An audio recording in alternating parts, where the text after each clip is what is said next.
There are times when certain fighters can give a performance that will define who they are as fighters.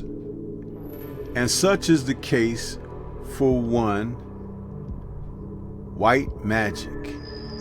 Yeah, when we talk about White Magic, you're talking about Vito Mielnicki from New Jersey.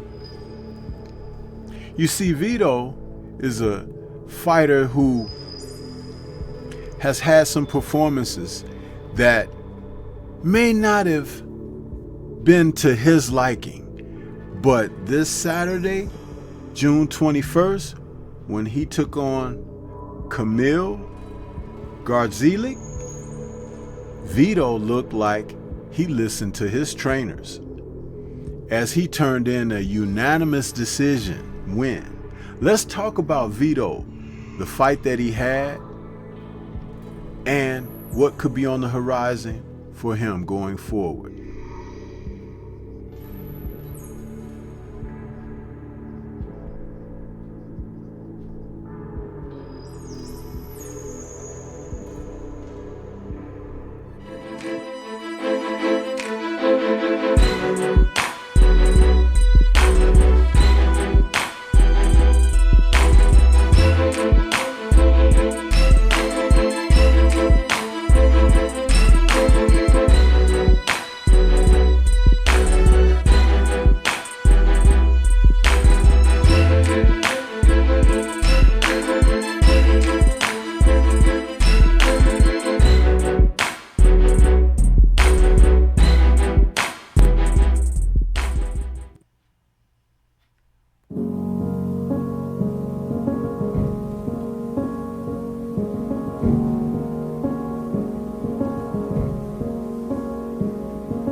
For middleweight,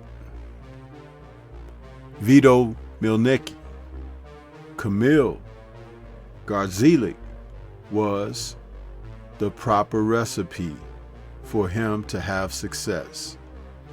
And it turned out that the 23-year-old Vito performed to his talent and abilities according to how his coach and trainers had him prepared. This was an opportunity for him to bounce back after not having a great outing when he, in his last fight back in February, had a majority decision draw against Connor Coyle. So this 10-rounder saw him going back to the basics, working on his technical ability, working behind a nice jab. He was very loose and fluid in this fight.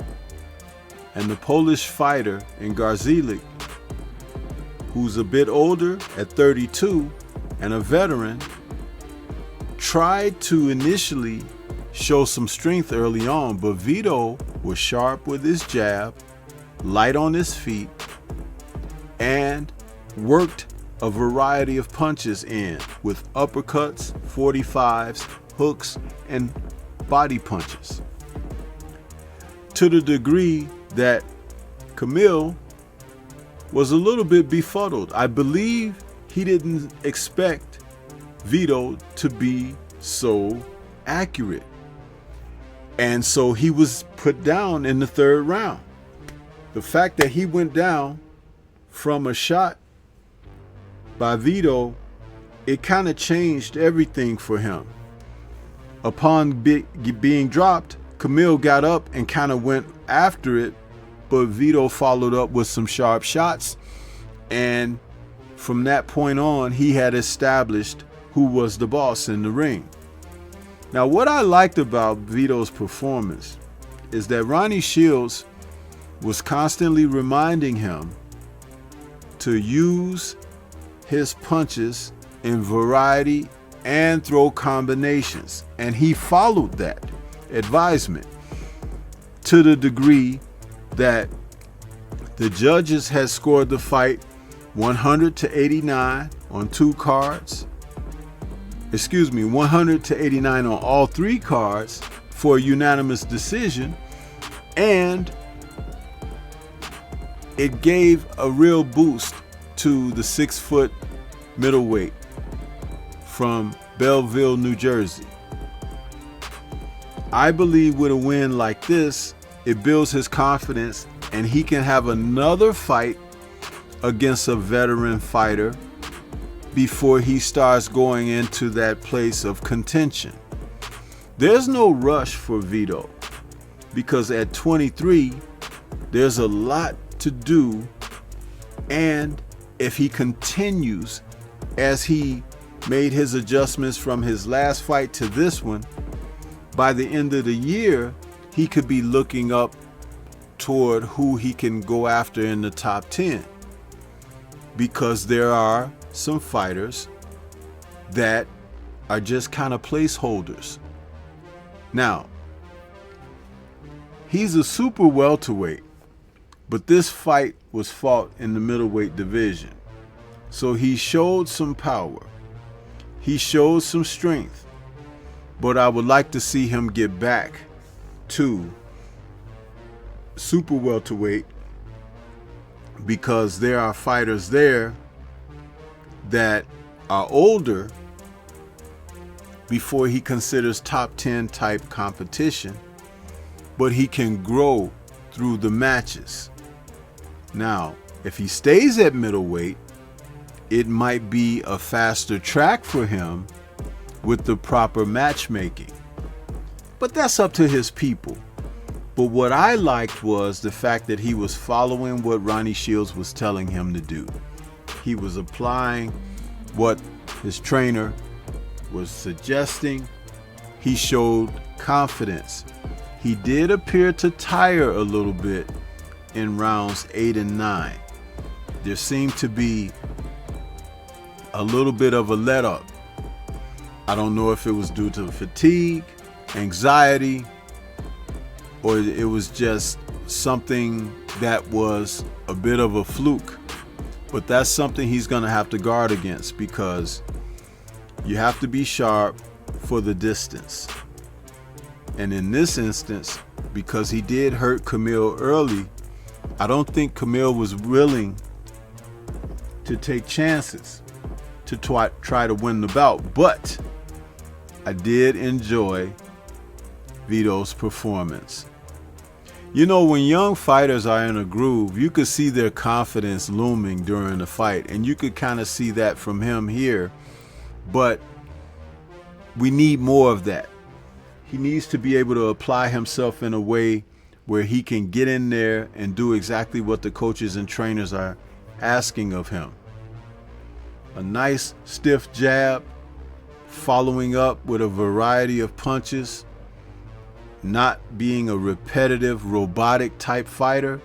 There was also another aspect that I noticed about Vito in this fight, where he was moving his head.